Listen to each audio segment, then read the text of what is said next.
गल होवेगी कैप्टन अमरिंदर सिंह दी। जी हां, चर्चे हो रहे ने कि कैप्टन अमरिंदर सिंह कांग्रेस च आउणगे ਅਤੇ ਹੁਣ ਇਸ ਵਿਚਾਲੇ ਪੰਜਾਬ ਕਾਂਗਰਸ ਦੇ ਇੰਚਾਰਜ भूपेश बघेल का वड्डा बयान सामने आया है। उन्होंने सीधा तौर पर कहा जे कैप्टन आना चाहते हैं तो हाईकमान विचार करेगी। बीजेपी हाईकमान ते कैप्टन विचाले कुछ ठीक नहीं चल रहा है। कैप्टन अमरिंदर सिंह ने एक इंटरव्यू च कहा सीगा कि पंजाब के लीडर तो पूछा नहीं जाता, यानी कि बीजेपी पंजाब के लीडर की राय नहीं ली जाती।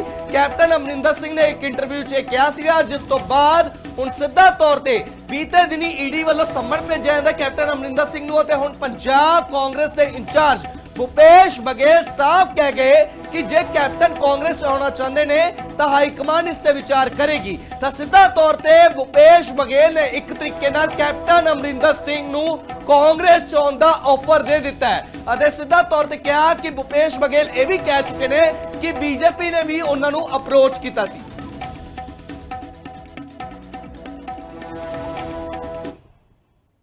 भारतीय जनता पार्टी हमेशा विपक्ष के लोगों पे आरोप लगाती है, उसे बदनाम करती है, एफआईआर करती है।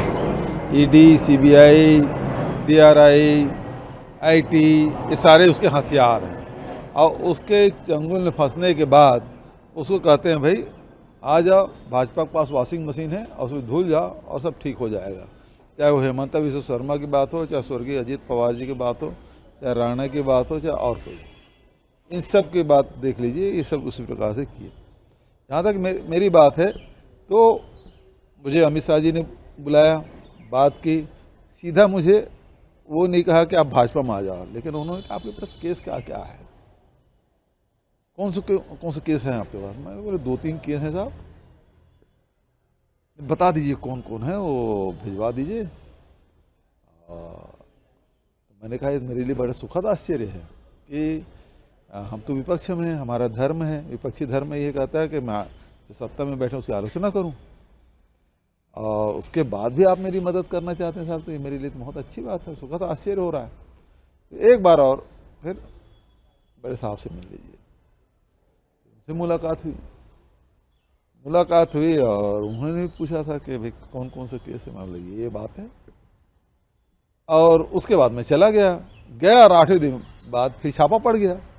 मैं बोला साहब आप तो बोले तो मदद करूंगा, बोले एक छापा पड़ गया। बोले मैं देखता हूं, लेकिन उसके बाद फिर छापा पड़ा। फिर उसके बाद मैंने कहा कि ये कहना कुछ और चाहते थे, है ना, लेकिन वो कह नहीं पाए भले, लेकिन इशारा उनका वही था। भारतीय जनता पार्टी में जाने का सवाल ही नहीं उठता, है ना। तो ये काम उन्होंने किया, वो षड्यंत्र करते हैं, बदनाम करते हैं। अभी देख लीजिए, मुझ पर मोदी जी ने सीधा आरोप लगाया था चुनाव के समय, महादेव को भी नहीं छोड़ा, 508 करोड़ का घोटाला हुआ है, लेन देन हुआ है, लेकिन वो सट्टा आज भी चल रहा है। अब सवाल इस बात का है, ये प्रोटेक्शन मनी मोदी जी ले रहे हैं कि अमित शाह ले रहे हैं कि विष्णुदेव साय ले रहे हैं, कि कौन ले रहा है। सरकार गए 2 साल हो गए, 2 साल से ऊपर हो गए, लेकिन महादेव सट्टा भी चल रहा है। हमारे शासनकाल में कार्रवाई हमने की, अब क्यों चल रहा है, क्या लेन देन हुआ है। तो ये बदनाम करने का काम इनका रहता है। और उसके बाद देख लीजिए इनकी स्थिति क्या है। ये ऑफर आपको मुख्यमंत्री रहते मिला था कि ऑफर नहीं, मतलब देखिए सीधा अपने मुंह से ये तो नहीं बोला था। ऑफर ही हुआ ना, आपसे केस के बारे में हाँ पूछा, लेकिन मैं उतना समझा नहीं। क्या बात है। हाँ, मतलब मुझे बुलाया और बिठाया, चाय पिलाया, आधे घंटे बैठे। तो वाकई हुण सवाल बरकरार है कि कैप्टन अमरिंदर सिंह हुण कांग्रेस च वापस जाणगे या नहीं, पर वड्डा सवाल इसदे जिथे बरकरार है तो उत्थे ही पंजाब कांग्रेस इंचार्ज भूपेश बघेल ने सीधा तौर पर ऑफर दे दिता है। हालांकि संकेत मिल रहे सन क्योंकि ईडी वालों सम्मन जारी हुंदा है और कैप्टन अमरिंदर सिंह मौजूदा समय मोहाली के फोर्टिस हस्पताल दाखिल नहीं।